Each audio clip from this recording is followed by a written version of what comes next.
ဝိုင်လန်ကအသင်းအတွက်အားကိုးလို့များတဲ့တိုက်စစ်မှုတူဖြစ်လာနေပြီလားဒီမဲ့တိုက်စစ်မှုဝိုင်လန်နဲ့ပတ်သက်ရင်မန်ယူတင်းတာဝန်ရှိသူတွေကဘာလို့ခေါ်ယူခဲ့ရလဲဆိုတော့အခုဒီကွက်ပြနားမလည်နိုင်သေးပါဘူးအက်တလန်နာမှာတရားရီတာကစားထားပြီးတော့34ပွဲမှာ19သာတင်ယူထားနိုင်ခဲ့တဲ့ဒီလူငယ်တိုက်စစ်မှုကိုမန်ယူတင်းဘက်က2023ခုနှစ်မှာပေါင်82တန်းထိကိုပေးပြီးတော့ဝယ်ယူခဲ့တာဖြစ်ပါတယ်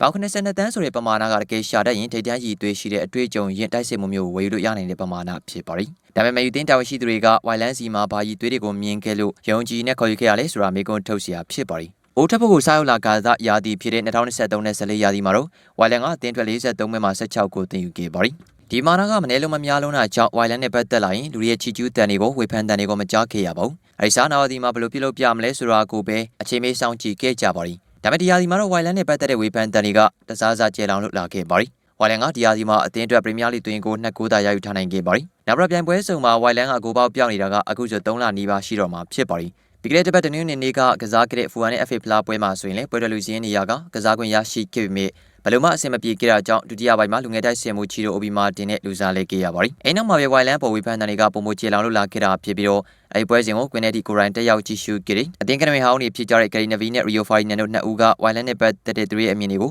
ကိုကြီးပြောပြလာခဲ့ကြပါတယ်။ဓမ္မဦးဆိုတာနဗီကဝိုင်လန်ကအခုချိန်ဒီတော်လေးကိုရုန်းကန်နေရပြီးသူလူစားလဲခံလိုက်ရတဲ့အချိန်မှာပရိသတ်ရဲ့စိတ်သက်သာရမှုကိုတောင်မှသူခံစားမိခဲ့ကြောင်းဆိုပါတယ်။အဲ့ပွဲမှာမန်ချက်စတာယူနိုက်တက်အခက်တွေ့ပေမဲ့ဖူဟန်ကိုတော့ကြော်ဖြတ်နိုင်လိမ့်မယ်လို့ကျွန်တော်ထင်ထားခဲ့တာပါ။ဒန်ရကစားမတွေများနေတာကလည်းတကြောင်ပေါ့ဒါပေမဲ့အသင်းရဲ့ဟန်ချက်ကိုကလွဲမနေတာဖြစ်ပါတယ်။တိုက်စစ်မှာပြေးနိုင်တဲ့ကစားမမရှိနေပါဘူး။ဝိုင်လန်ဇက်စီနဲ့အရီဆန်တို့ကပွဲထွက်လာခဲ့တာဖြစ်ပါတယ်။အဲ့ပွဲမှာဝိုင်လန်ကအတော်လေးကိုအခက်တွေ့ခဲ့ပါတယ်။ဒါဆိုရင်စရာဖြစ်ပါတယ်။ဒီပွဲနဲ့ပတ်သက်ပြီးတော့ကျွန်တော်အပြောချင်ဆုံးအချက်ကအဲ့ဒါပါ။ဒီလူငယ်လေးကအခုဆိုရင်ကိုမသိနိုင်တာ18ပွဲရှိပြီဖြစ်ပါတယ်။သူမှရည်ချင်းနဲ့ငင်နဲ့ကြက်ခိုင်မှုဘိုင်းကောရှိတယ်လို့ထင်ပါတယ်။ဒါပေမဲ့လက်ရှိချိန်မှာတော့သူတော်လေးကိုအဆင်မပြေဖြစ်နေပါတယ်။ရုန်းကန်နေရပါတယ်။ဒါကစိတ်မကောင်းစရာပါပဲ။သူလူစားလဲခံလိုက်ရတဲ့အချိန်မှာဆိုရင်ကွင်းထဲမှာစိတ်ချလက်ချတပ်ပြင်းချတဲ့နေတောင်မှကြားရပါတယ်။ပရိသတ်တွေကိုယ်တိုင်ကသူ့ကိုလူစားလဲမှရတော့မယ်ဆိုတာသိနေတာဖြစ်ပါတယ်ဆိုပြီးတော့နဗီကပြောဆိုခဲ့ပါတယ်။ Finance ဆိုရင်လည်းဝိုင်လန်ကအကြောက်တရားတွေနဲ့ပြည့်နေပြီးတော့ယုံကြည်မှုကင်းမဲ့နေရလို့ပြောဆိုသုံးသပ်သွားပါတယ်။ရလိုက်ကြောင့်ကျွန်တော်တို့အတော်ကိုစိတ်တုံမိပါတယ်။ကျွန်တော်ကကွင်းထဲမှာရှိနေကြတာပါ။ဒီနိုင်တဲ့အသင်းကအခွင့်အရေးတွေမဖန်တီးနိုင်ဘူးကိုမသိနိုင်ဘူးအဲ့ဒါကဟာတာပါပြီ။